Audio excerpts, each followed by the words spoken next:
Donc dans un premier temps, voici les ateliers pour apprendre ces tables de multiplication. Donc le premier atelier que je peux leur proposer, je l'ai trouvé chez la classe de Corinne. Donc c'est un labyrinthe en fait. Donc ce sont des petits animaux qui rentrent dans le labyrinthe et qui doivent aller jusqu'à l'arrivée. Donc en respectant la table de multiplication inscrite sur la carte. Donc voilà. Donc moi il travaille au feutre effaçable, à l'eau puisque c'est plastifié, et derrière j'ai mis en jaune la correction, comme ça en transparence ils peuvent se corriger à la fin de l'atelier. Voilà. Le deuxième jeu c'est un memory, donc on peut jouer tout seul, on peut jouer à deux, des tables de multiplication que j'ai trouvé chez Teacher Charlotte. Donc j'ai photocopié en couleur en fonction des tables de multiplication. Voilà.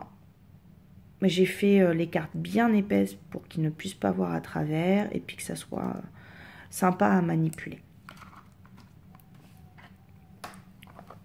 Autre atelier proposé, ce sont des roues à multiplier.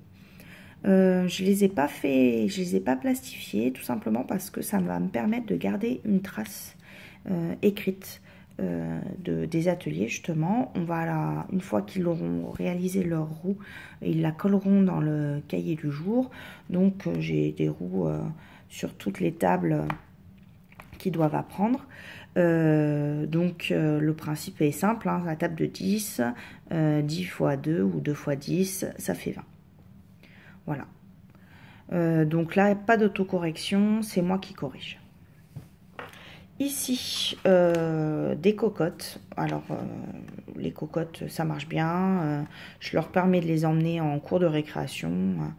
Ça se joue à plusieurs, donc ils sont contents.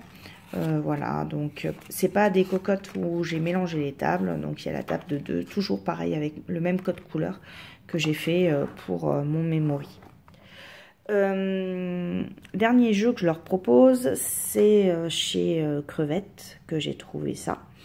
Donc en fait c'est simple, il y a une petite carte sur la table de 2, il va falloir associer les cases ensemble, par exemple 2 x 3, hop, et ben ça fait 6. Voilà. Et je vais entourer comme ça mes duos de cases. Et à la fin, eh ben, il va y avoir une case qui va se retrouver toute seule. C'est mon intrus. Et c'est elle que je vais devoir trouver et marquer sur ma fiche récapitulative que, bien sûr, Crevette a laissé à notre disposition sur son site. Ce qui est sympa, c'est qu'il y a aussi la correction. Donc, vous pouvez très bien corriger à la fin rapidement. Donc voilà, et j'ai aussi tout simplement des petits jeux qu'on fait à l'oral. Le jeu du cow-boy par exemple, où il y a un arbitre qui pose une question sur une table et les deux élèves s'affrontent et c'est celui qui répond le plus vite qui gagne un point et le premier arrivé à 5 gagne. Donc voilà, ça c'est ce que je leur propose dans un premier temps pour bien fixer leur table.